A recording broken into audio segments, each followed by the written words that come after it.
how would you weigh the success or the failures of the previous parliament that we had? It exposed the fact that our watchmen, who are MPs in this case, that should be pushing for accountability, are not up to the task. Our previous house has been led by a mad woman who fundamentally doesn't understand her role. Are you on her paycheck? Why are you quiet? There is a sane manner in which someone holding that particular office, even though you had illicit deals you were trying to carry out, there's a way you would do it. It's really sad that, we have a monk for 5 years. Bills are passed before they come. They come to the house. The house is like a rubber stamp. Rubber stamp is the word. If we continue this trend for the next 5 years with that head in parliament and the head of parliament, I think this country is going to suffer. When these people get into parliament, the question is, what next? How as citizens can we keep engaging these people? We are coming to the evening of our election season in Uganda, and we know that every election cycle, there's a lot of excitement on who people want to lead them. There are a lot of promises in manifestos. I will build a road, I will build a hospital, I'll do ABCD. All these promises are made by people that are vying for the position of member of parliament. But when these people get into parliament, the question is, what next? How as citizens can we keep engaging these people? But also over the past few weeks, there have been conversations around the speakership race in parliament. Today on What Ought, we are going to have a conversation around that. We have a guest whom I'm going to allow introduce himself after this. His name is Tahinduka Joseph, and he works with SEPA, and specifically why he was invited to have this conversation with us today is because they cover parliament under something called the Parliament Watch. You might have interfaced with it or not yet interfaced with it, but I hope that we enjoy today's conversation. So I know I've already introduced you kind of, but say those things that we don't know, the things you want to brag about. Yeah, Joseph. All right, thank you, Praise and Lawal. My name is Joseph and I work with Parliament Watch. So forget Joseph. Today is mostly going to be about Parliament Watch. So in 2012, the founders of the Center for Policy Analysis were trying to do some research. So they tried to get some documents from government institutions, and it looked as though they were looking for a pin in a haystack. It was hard to find. So they said, how can it be so hard in an age that has Jack Dorsey's Twitter and information is not as available? At the time, there was no live coverage of Parliament, either on YouTube or Twitter at the time. Now it's X. So they decided to begin a civic technology initiative called Parliament Watch, which was supposed to provide daily insights about what is happening in Parliament. And one fundamental thing there, they were supposed to as well build a body of critical mass of research and analysis on issues that are happening in Parliament. In so doing, the hope had been that they can bridge a gap between leaders and those that elect them, such that the moment that gap continues to narrow down, then accountability can be strengthened, because the moment that gap is a little bit wider, then accountability is weaker. So it will be my honor to contribute to the conversation. Thank you, Joseph. So I had forgotten to introduce my co-moderator. You know him already, Lawal. He doesn't need to introduce himself. He's a top G. So I think where we're going to start from this conversation is, I think 2 years ago, we had the biggest crisis in the Parliament of Uganda. And that was when we had the Parliament exhibition. And there was a lot of dirt revealed, unearthed. Money being misappropriated, money being stolen, money being wasted, but also decisions being passed by Parliament that didn't really cater for the needs and wants of most Ugandans, but for the selfish desires of the people that in Parliament. And I want us to start from there. How would you weigh the success or the failures of the previous Parliament that we had? All right. So that's a very broad question. I would want to probably put a bit of guardrails on that. So let's say either from a foreign policy perspective to go to accountability to then go to specifics that people expect them to sort of have. So we would want to set guardrails on that. But if we were to just nuance it to how accountable they were for the resources for which they, first of all, allocate to different ministries, they allocate to themselves, and by extension, hold to account. I want to think that this parliament exposed the problem of the watchman. Let's say you have a house. You have a house, and that house has a watchman who is supposed to. You have a house. So you have a house and you have a watchman, and you're trusting them to sort of watch you. But then they sleep on the job, they take bribes for such a thief who probably wants to come into your house can just have access to any room. Probably they are even sharing CCTV footage. So it exposed the fact that our watchmen, who are MPs in this case, that should be pushing for accountability, are not up to the task. Let alone, it shows that the chief of the watchmen was not heralding the values that the office she was sitting in needs you to hold. There's a certain honor that comes with every office, and it is, in my opinion, that the Parliament exhibition, and I think for like the next, 100 years, it will be believed and known that it created a very, very clear body of evidence which showed that the person who was in that office was not carrying themselves in the way that office should be upheld. I'll provide one instance. I think just in the aftermath when they were trying to gather the spoils, and when I think it was an inquiry into a certain COSASE report, which was on the compensation for cooperatives, where a couple of MPs had been implicated. And the Speaker of Parliament, because she wanted to protect a couple of people who were close to her, went and started publicly defending and dismissing the corruption allegations that were on paper for someone. It was. I think she forgot that she was Speaker at that point in time, and she forgets quite a lot. Yeah, so I think that there's honor that surrounds an office, and that office was derogated. The quickest analogy would be, I don't know what that can happen. Let's say turning a church into a bar. Yeah. It didn't have the sanctity. I don't think many Ugandans who, let's say, would want to, like when you grow up, you want to want to go to Parliament. I don't think it's that exciting anymore, right? Because the office is not as sacred as it used to be. It's now a house of deals, a house of favors and negative interests that are not aligning very well to the ordinary citizen. Any wins? Any things we should be like?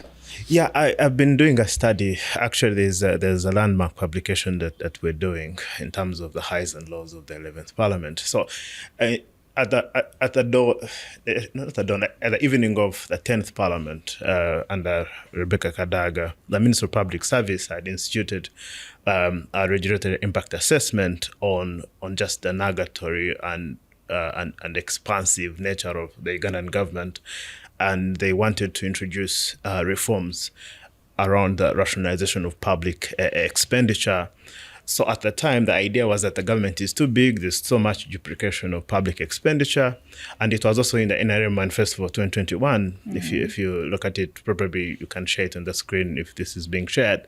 So at the beginning of the term, there was a bit of pushback on it, but 2022, 2023, the conversation picked up, and a number of agencies which were sinking a lot of public resources were rationalized in the sense that there was harmonization of salary structures. So many agencies had to go that were not doing a lot. People would just probably go to office and read newspapers. Like there was not a lot of work happening. And so for me, if there is any high I can sort of give to them at that specific level, it is that they went they went in, and I know there could have been mistakes there around UCDA and a few agencies, but I think the spirit of it was quite broad. The second thing I would like to say is the volume of bills and reports increased from the last parliament. We'll be sharing the data in the coming publication. The volume was quite significant, though, of course, we have to start talking about the impact of these committee reports, because remember, we are paying MPs and special investigators to do these committee reports. So it's important for us to not say, okay, I produced this much. We need to start saying, okay, what came out of that? Because there have been very various occasions when the Speaker of Parliament has interrupted with committee report submissions. For example, you remember the report on Uganda Airlines, which came from the Honorable Joel Senyonyi when he was leader of COSASE. Even if you go to the next report, the next leader of COSASE, Medad Sogana, the same report, it does not have its effect. Even if you go to, I think it was still COSASE, which was looking into harm building over Natural Channel without the necessary approvals. And yeah, she comes in and says, let's now establish a new ad hoc committee led by the Honorable Chimosho, who recently on the NBS Frontline said that it was election season and he needed to go and politique, and that issue had to die down. Yeah. So the idea is it's important the volume was high, but we need to sort of also look at the quantity. Maybe just one thing more. I also did notice quite a significant effort in terms of ensuring that the loans we are procuring are going to infrastructure. Although the volume of the amount of money we are borrowing, it in and of itself is quite high. Just last year, we borrowed close to 30 trillion. It has now gone to 130 trillion. And it's important for us to sort of recognize that, and unless we have a very clear plan on how we consistently reduce the percentage of the debt on the annual budget, because this very year 46% of the budget is going to debt repayment, which puts a fundamental stress on social services or on other sectors too. I don't know whether that background sort of provides a picture. A quick follow-up. What would explain this volume of bills that pass? Is it that this parliament is more hardworking?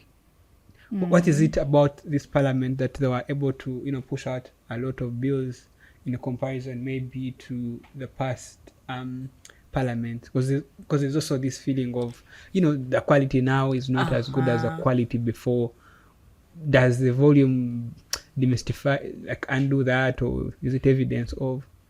Joseph, before you answer, please. But also the kind of law that some of these bills are pushing across, which is restrictive, which violates sometimes even the constitution itself or basic human rights and stuff like that. So mingle all that in your answer.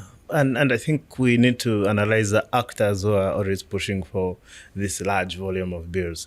I'll try and use like a placebo or like a mirror of. So there are two bills which have come from one MP. They have not made their way anywhere. The Honorable Sarah Opende. In 2023, she introduced the Human-Assisted Reproductive Technology Bill.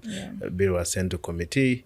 I myself appeared before the committee to SEPA, not I, on behalf of SEPA, to sort of submit a memorandum. There were a number of people, practitioners.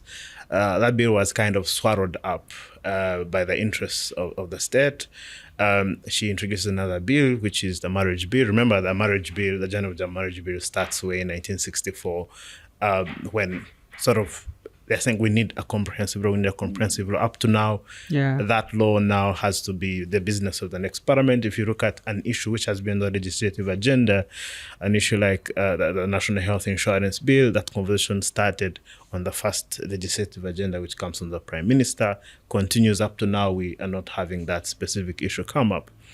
My analysis of that is that bills are passed before they come. They come to the House.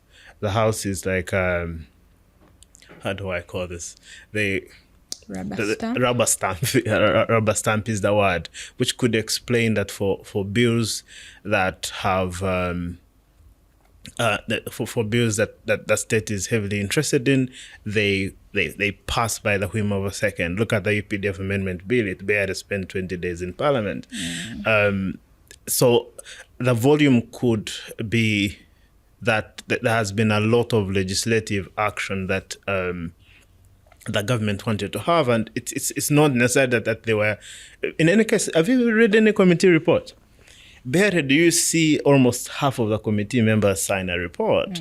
And even when they're, let's say, if you ever listening to the second reading of a bill, there is barely any debate. Yeah, so it could, like, literally barely. And also the Speaker's office, it gags a lot of alternative opinion when it comes to those alternative facts, apart from instances where the minority reports are allowed to be read. But in terms of, let's say the NRM is a majority here, right? It is a majority. So I would imagine that if there's any debate which should happen, it is within the NRM, let's say, on the floor of Parliament at that specific level. So because no one wants to be stepping on each other's feet, whatever comes from the NRM, it goes. Because opposition from the opposition, it's a significant minority. It's a very, very significant minority where they could just allow two hands and then they move on. So my opinion from this perspective could be that there's not enough debate even within just the NRM itself. And I think we should also make it okay for people, different interests at the level of the second reading, to have a bit more debate, such that issues can be realigned, or there can be a few adjustments to what is going on. Because I have a strong feeling that a lot goes with at least let's have the dissenting opinions at least raise their voices.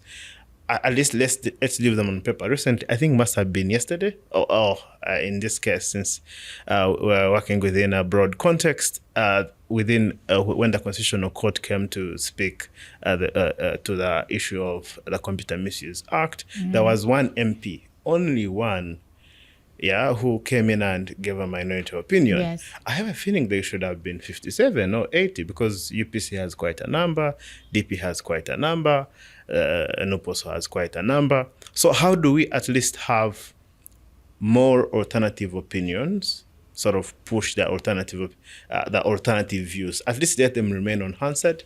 The beauty of that is that public narratives are sort of shaped by let's say, like, the volume of ideas that are existing, right? So if it is just one minority view against 100 more, it can become a bit problematic. But for example, Parliament is covered by like the Uganda, the UPPA, Uganda Parliamentary Press Association, has so many journalists from all around the country, Uganda Radio Network, NBS.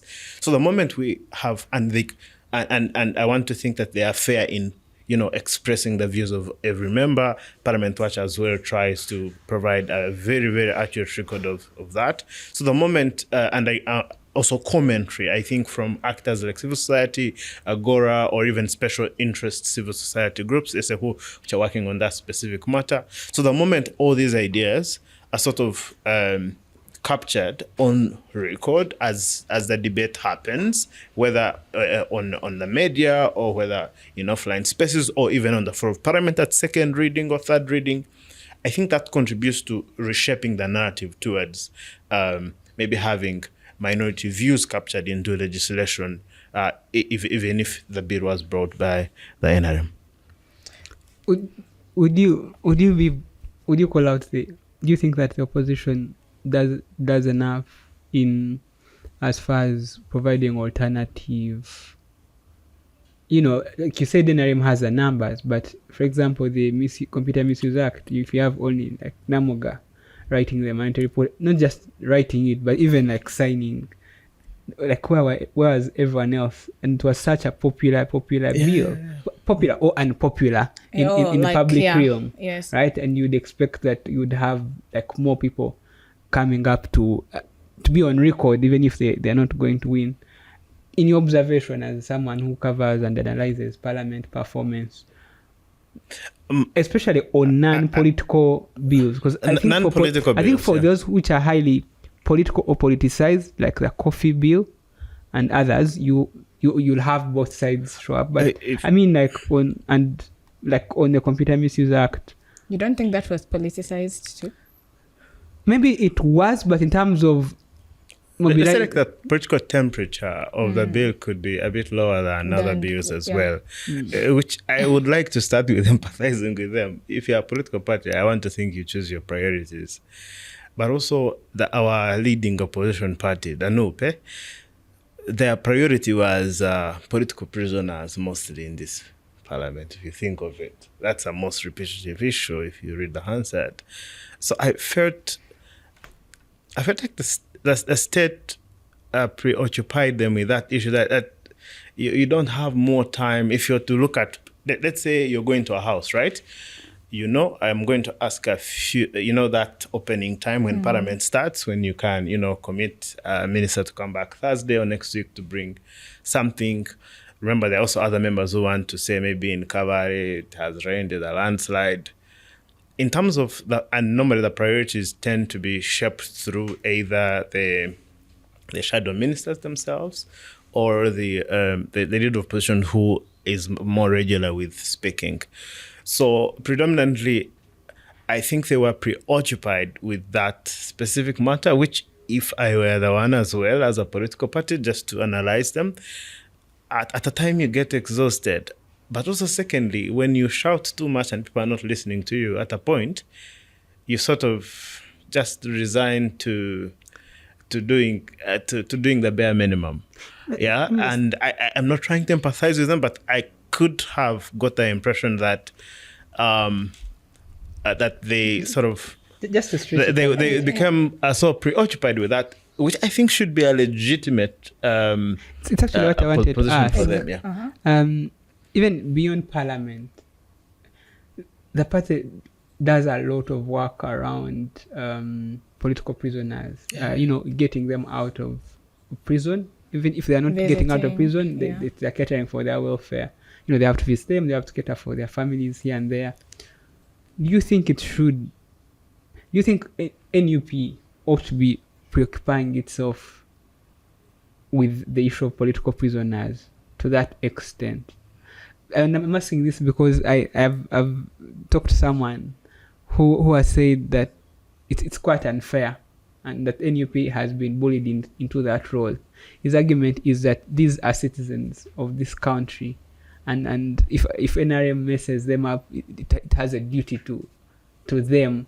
That the problem is that now that NRM has realized that NUP is willing to shoulder this burden entirely, it keeps pushing that burden onto them. It will arrest more people, and the entire time NUP will deploy its resources, whether financial or human resource, to just doing that, and they will never do anything else that could build a party or mobilize or focus on other policies. I know it's a catch-22 situation, but from where you see it, by the way, speaking of it, is it something that NUP needs to rediscuss? I don't know. I think because if you see it from there's a quote I actually read a few days ago. You need to be able to recognize the problems that are bothering you, but you don't want those problems to define you, right? So assuming you have cancer or you are at a risk of cancer, you don't want to put it on your head that I'm a cancer guy in my entire life. So at the point, and you see the power of repetition in narratives, right? Mm-hmm. The moment you keep because I don't see a moment when any legislator from NUP comes in to speak and that's not what they're speaking about. And when they touch on another issue, it's a bit minor, I think. So I want to think that at a point, it's an issue they need to tackle.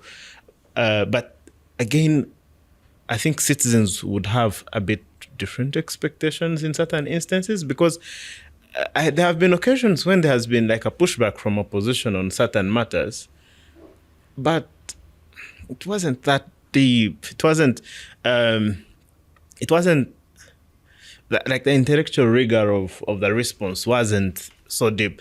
I felt like they wanted to also, maybe strategically, I could be wrong here, tap into the empathy narrative, while as we're wanting to achieve the broader objective of just ensuring we press the state to release the political prisoners. But I think there has to be a bit of intellectual rigor too, to pushing back, because like last year, just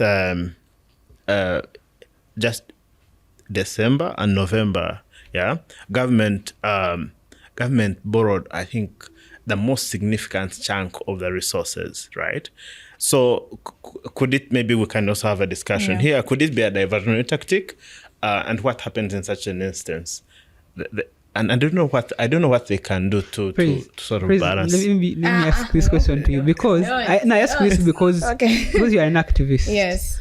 And you partly have been a victim of the state, and you've been arrested several times. If and I'm sure you understand what NUP finds itself in. Yeah. What's your view? What do you do from where you see it and where NUP sits? What happens? Because it seems that NUP has now taken on the responsibility of who the state brutalizes, and they have to take care of that, but also they have bigger duties of providing an alternative government. Yeah. And building that alternative credibility. Yeah. Yes. So I'm going to try and answer that question. I will answer it, but also at the same time make a response to something he has shared here. And that is about, the lack of this intellectual rigor on the side of the opposition. I think when we put it that way, we are being so unfair to the opposition, because in this house, or in the house we had previously, it has never been about the intellect. It's not about how well you frame your argument. It's not about how research backed up your argument is. It's about what the NRM wants to pass. And you just said that before. Like, they are the minority in parliament. But also, it's not just about the numbers. It's also about the resources. Who has power to pass what? I mean, yes, opposition may have this number, and you expect that number of opposition will be backing up the opposition. But no, NUP carries the entire burden of the opposition. That's why we see things now like DP and NRM almost being inseparable. We see things of MPs were given 100 million, they were given this amount of money, and you're even finding some of NUP people we don't know who would expect to speak, not speaking up. So even when it comes to the opposition, we need to understand that stratification, that there is the opposition within the opposition, and there's also the non-opposition within this opposition. So we have those who stand with NUP, those in NUP will also not be standing with NUP, or don't want to come and vocally, voice their opinions because they do not want to miss out on the benefits of, not aligning entirely with the opinions of the party. You understand? So I don't think what would even make NUP better, or what would make the opposition better, is how best they strategize their intellectualize their arguments on the floor of parliament or wherever in the committees and everything that they do. You talked about that whole empathy thing they try to buy in. And you guys, for me, I think that's what should matter the most. It shouldn't even be a point of empathy. It should be a point of, as the opposition that is outnumbered in parliament, how do we engage more with everyday citizens? You get? If you want to see the successes that opposition has had on the floor of parliament, it has been on issues where they have engaged or bought the empathy of people. You understand? Where, for example, we had Joel Senyonyi say something, or where we had, what's this FDC now, PPF guy? The one who was defeated in Kira. Semujung. Where Semujung Uganda, say something and then it goes viral on X. Now there is a lot of pressure because people are commenting, people are saying this. And for some reason, that pressure buys into that conversation being had by the government and stuff like that. So for me, basically, when we go back to the fundamentals of it, as someone who has been a victim of this entire system, I think it's not a burden NUP is being forced to shoulder. It is the burden NUP or the opposition should shoulder.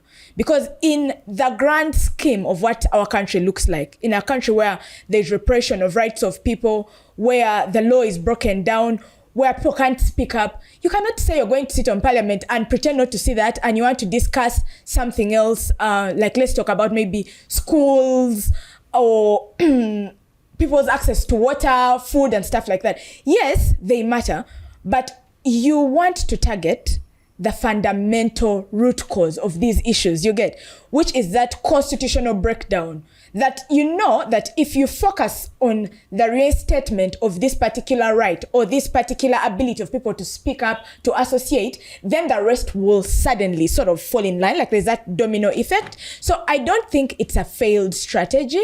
I just think maybe the strategy could be modified. And for me, which will lead to the next question, that we can discuss about here. How can the opposition leverage on public opinion, leverage on people power, not nope, the people power?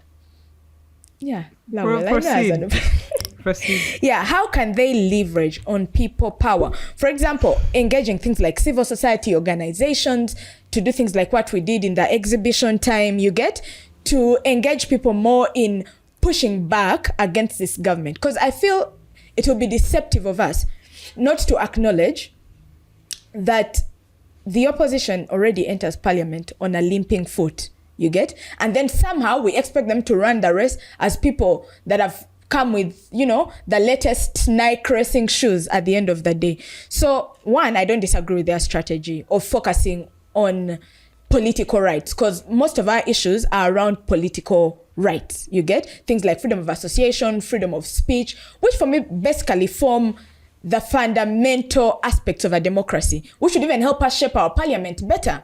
I mean, we no longer have that whole issue of separation of powers. Parliament is like the executive is like the judiciary.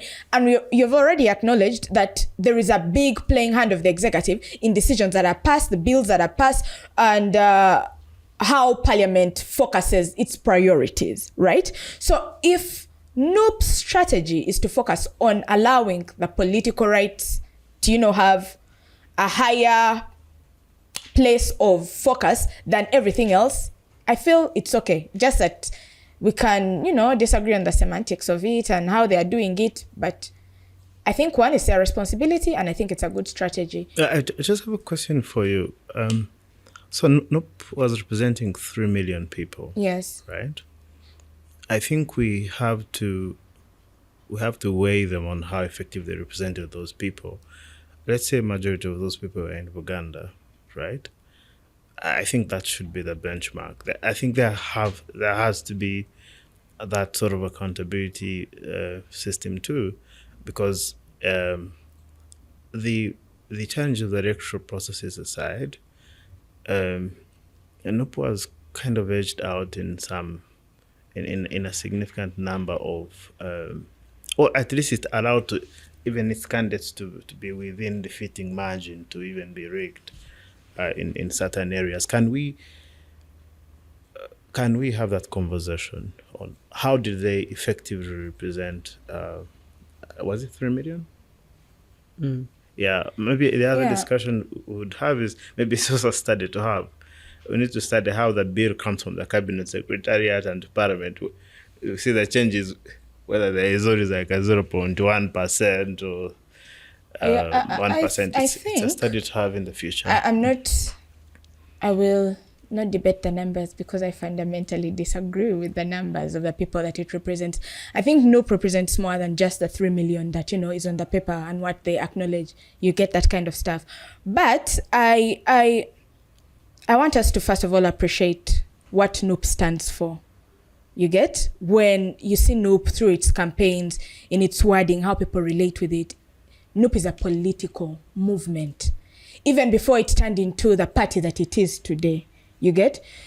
To try and shift it fundamentally from focusing on those political issues like political prisoners and stuff like that. And we could go back to when the movement started. They were fighting against OTT tax. They were successful. It was struck down.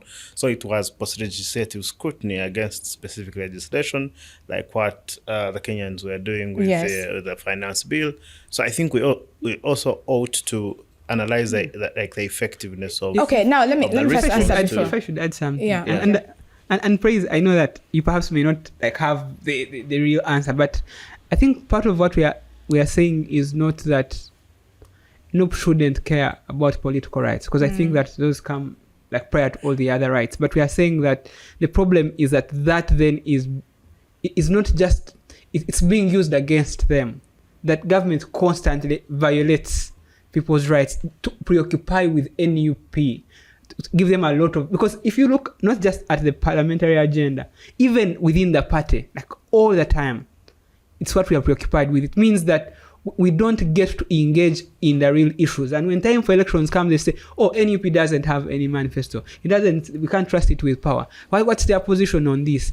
But also, like Tahinka is saying, maybe they don't have to forego that responsibility, but there needs to be a discussion about how to go about with that.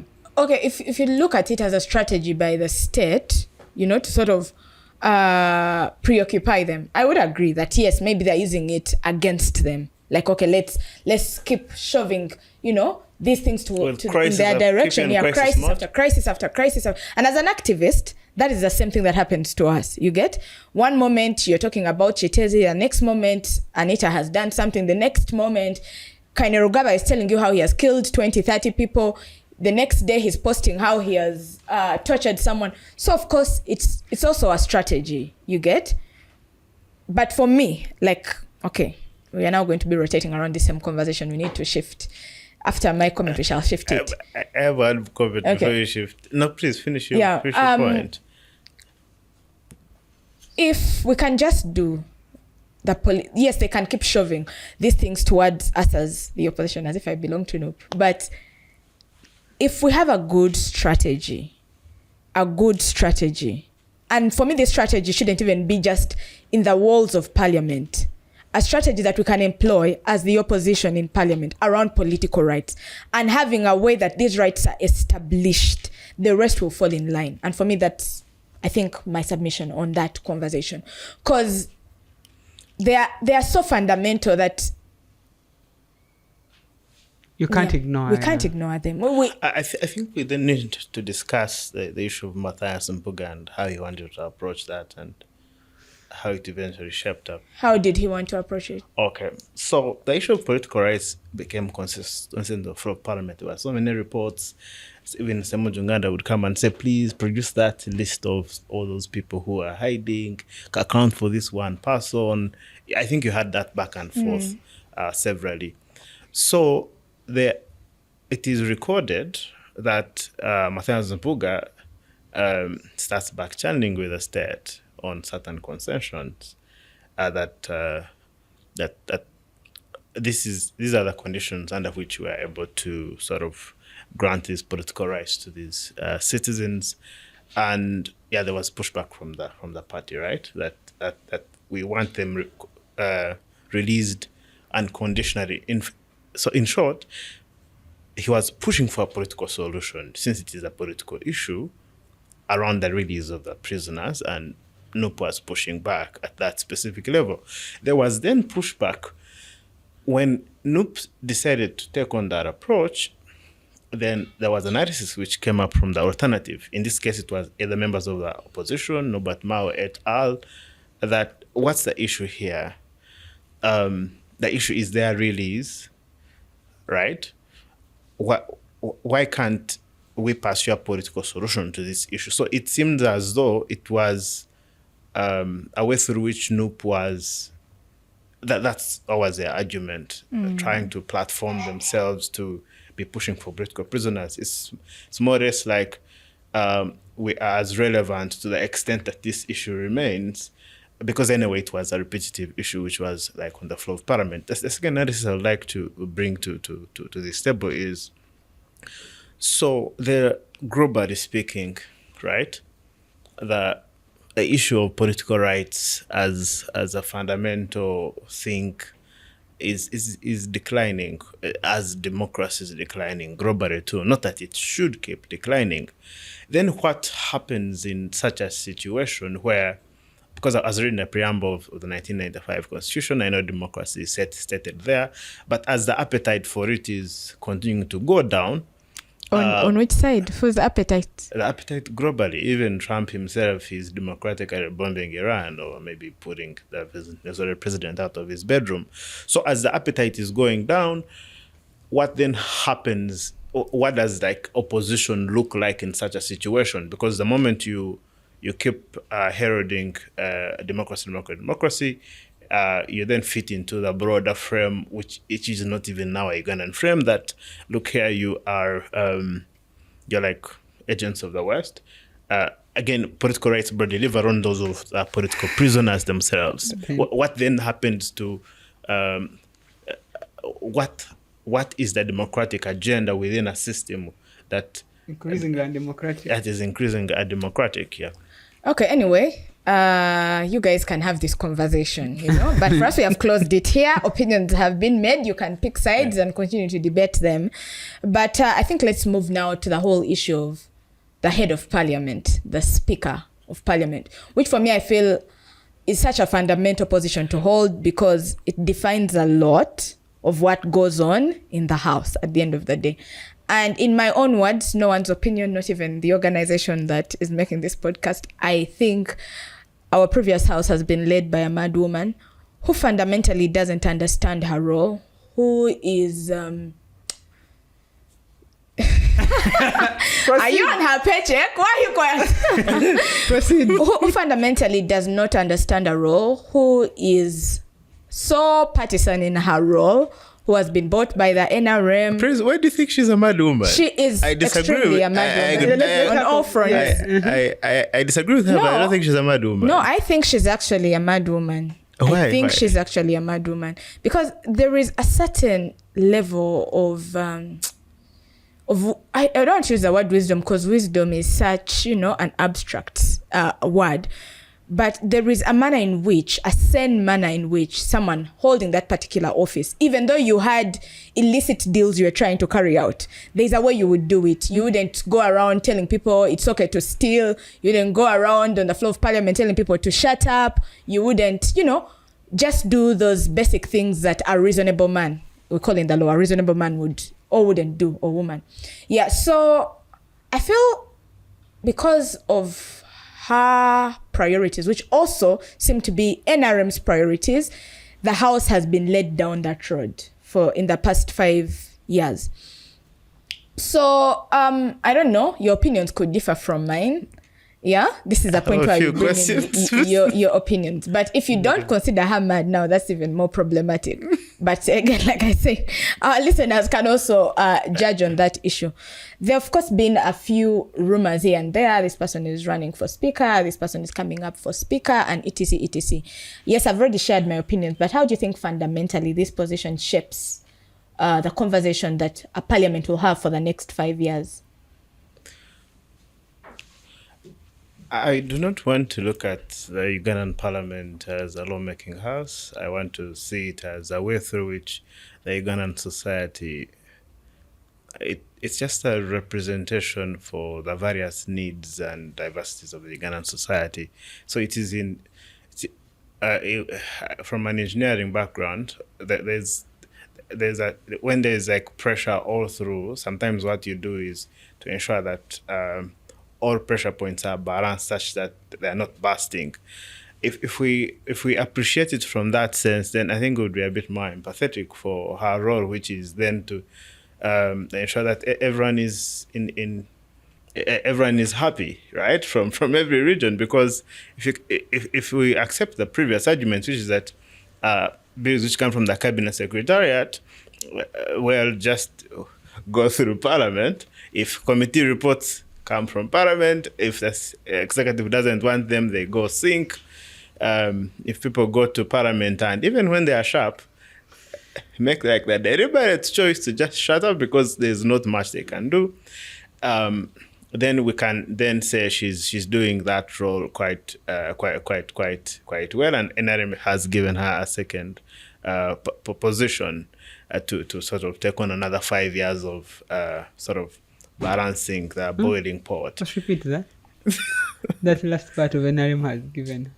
My argument is, I think you got a primary premise, which is that we are too diverse and everyone is trying to... I mean the part of where NRM, you're saying, has given her other 5 years. They have seconded her. Another 5 years of ensuring that everyone is happy. So they've seconded her.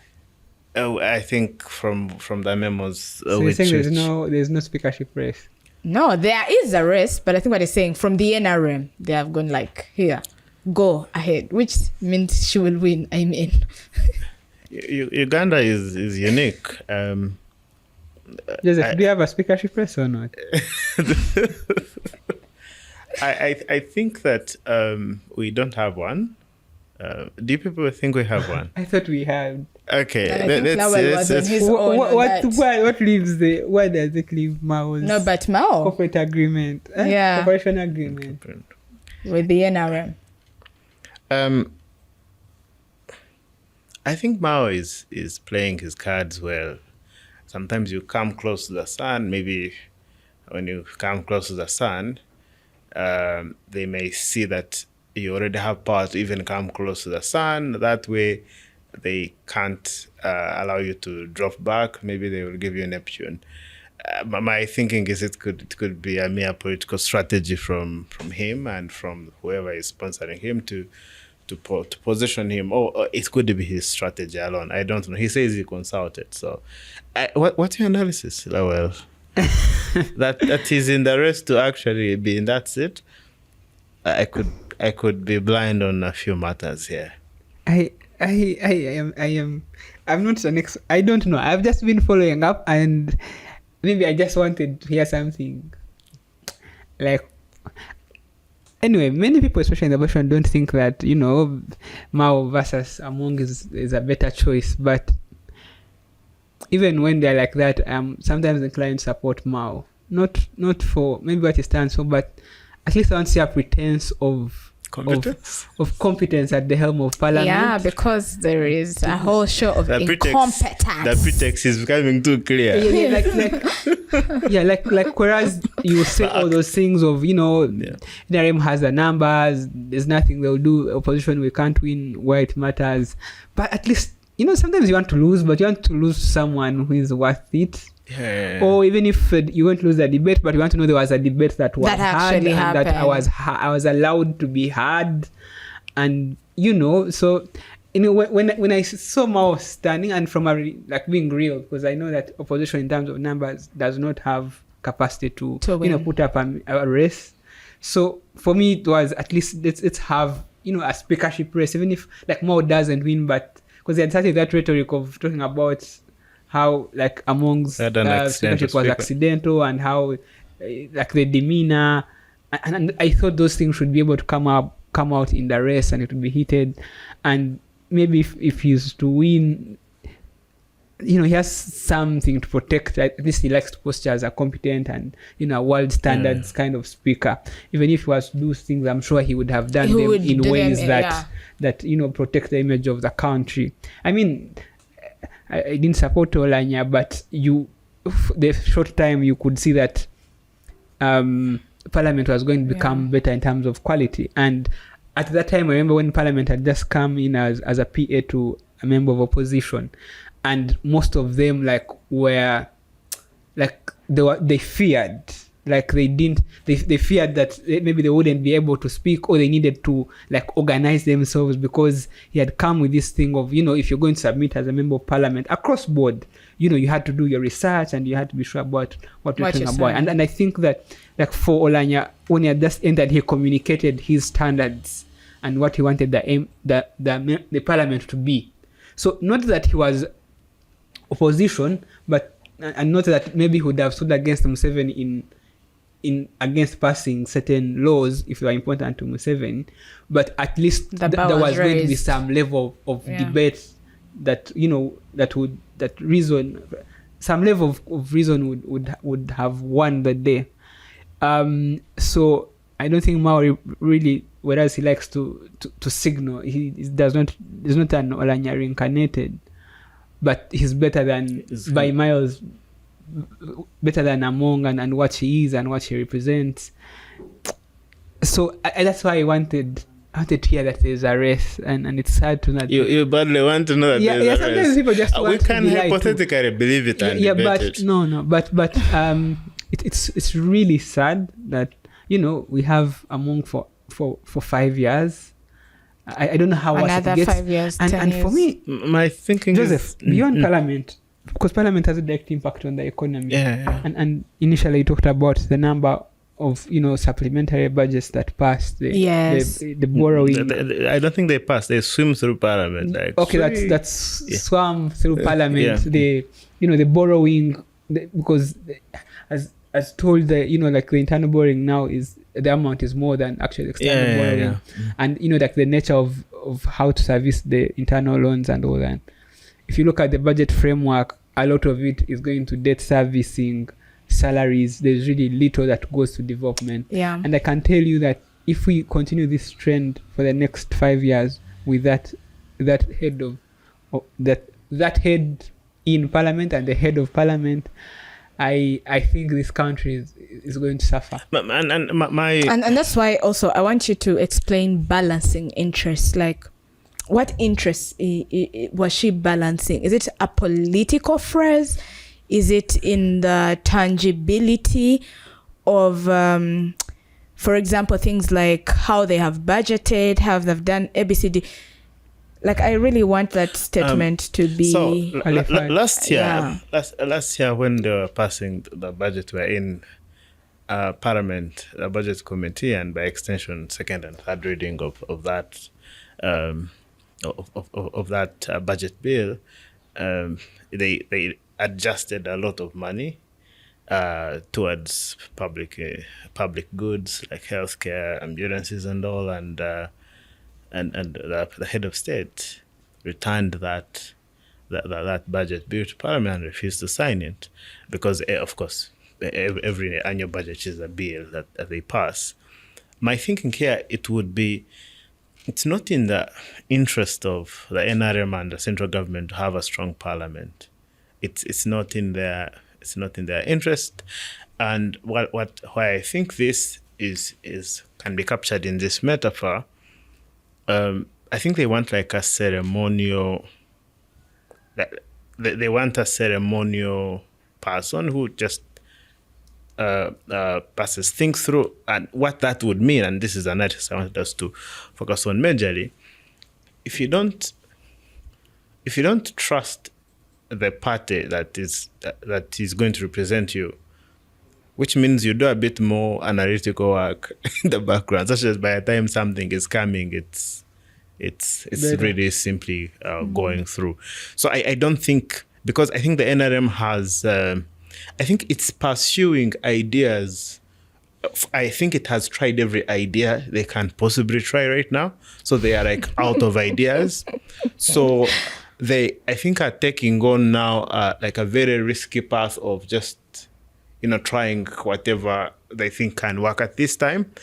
And the ideas are so, they have, for example, when they were renationalizing the public good of electricity, or when they are giving the money to Pinetti, they're trying some risky economic models,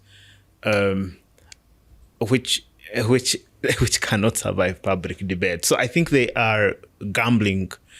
They are maybe taking calculated gambles. I don't know, but the idea is, I think that let's say like how they're handling the transition, right?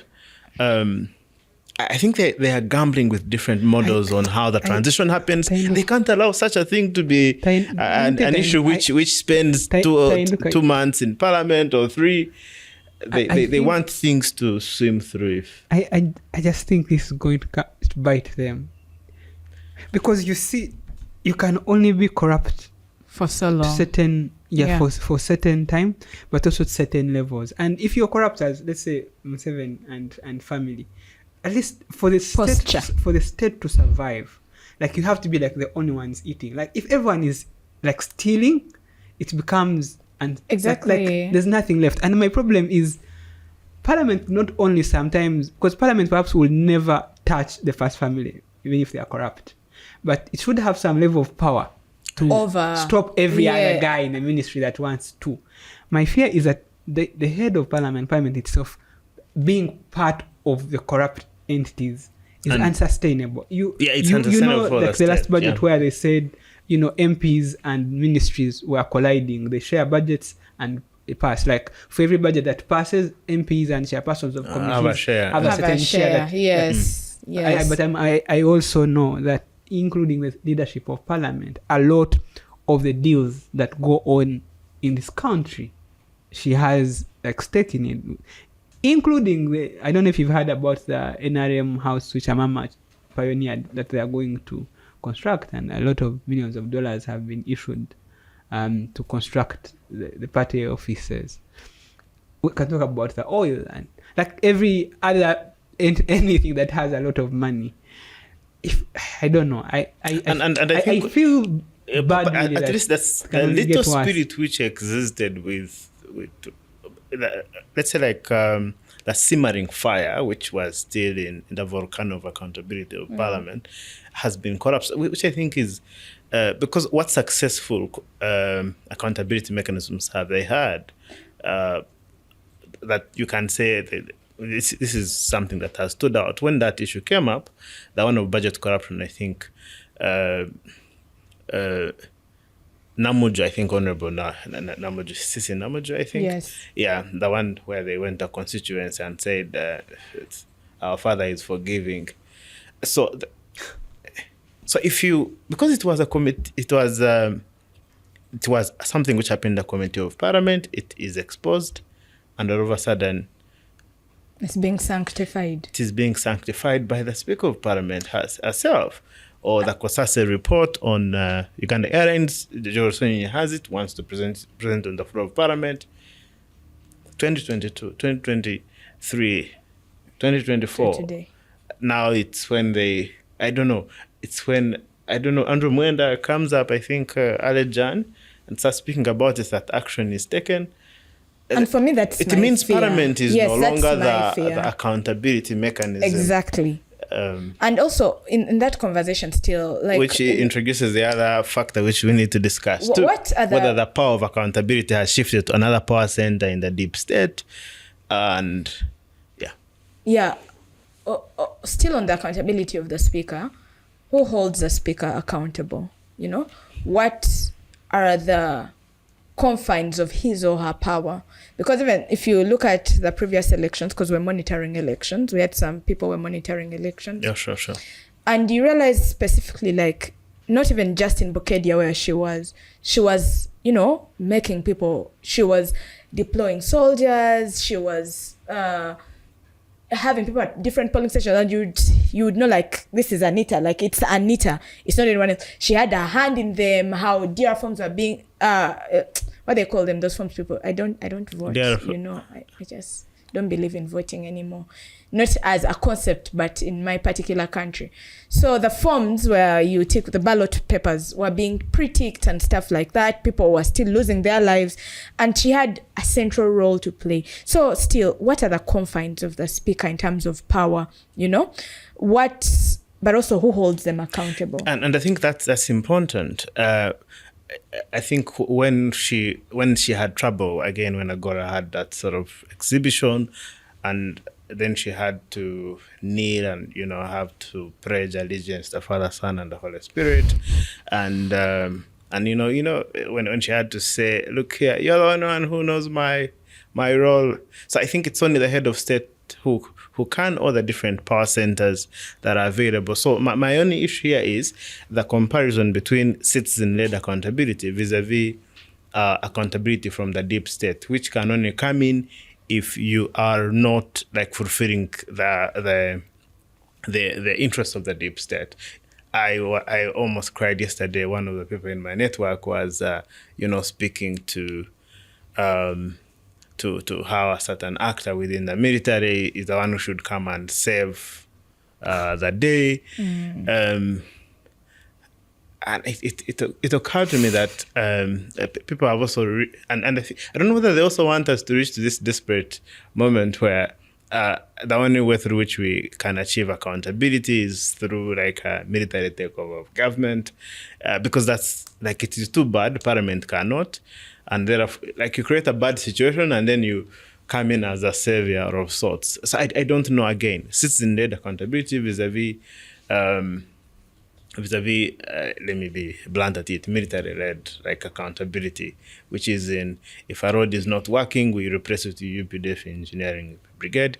If a certain minister is not working, the CDF comes in and reigns in. So do you remember, I think there was the Andrew Mwenda interview with Solomon Serwanja around when PLU was starting, right? The MK movement. So Andrew Mwenda repetitively argued that MK was being positioned as someone who is responsive to the issues of the citizens in that specific regard. So could it as well be a transition issue to the extent that they create a situation where they're trying to build a narrative? You can no longer believe in that system, and you're willing to just take in someone with a bit of an iron hand and that kind of thing. Again, this is a political theory I wanted to I think in closing this conversation, you've talked about citizen-led accountability, which for me, I believe is the only saving hand that we have left for our parliament, but also for the country at large. How do you think, as Ugandans, based on your experience working with parliament, don't give us you can give us those two, the on paper ways, those that are confined within the law, those that seem diplomatic enough, what ways, give me, I'm more interested personally as Praise, maybe also as his interests will ask you, but I'm more interested in what you think would actually work, putting in consideration the political context, putting in consideration all the things we have discussed here, how there is no system, how systems have become people, the different interests that now are existing, NRM interests, MK interests, opposition interests, individual interests like Anita Among's interests, Norbert Mawa's interests, and different players in this whole field. How can we, moving forward as Ugandans, best engage this parliament, moving forward for better results? Okay. So the ordinary Ugandan needs to have an understanding that they are living within like a broader, like a broader port. So if the port sort of breaks down, like the cracks of that port are going to fall on them.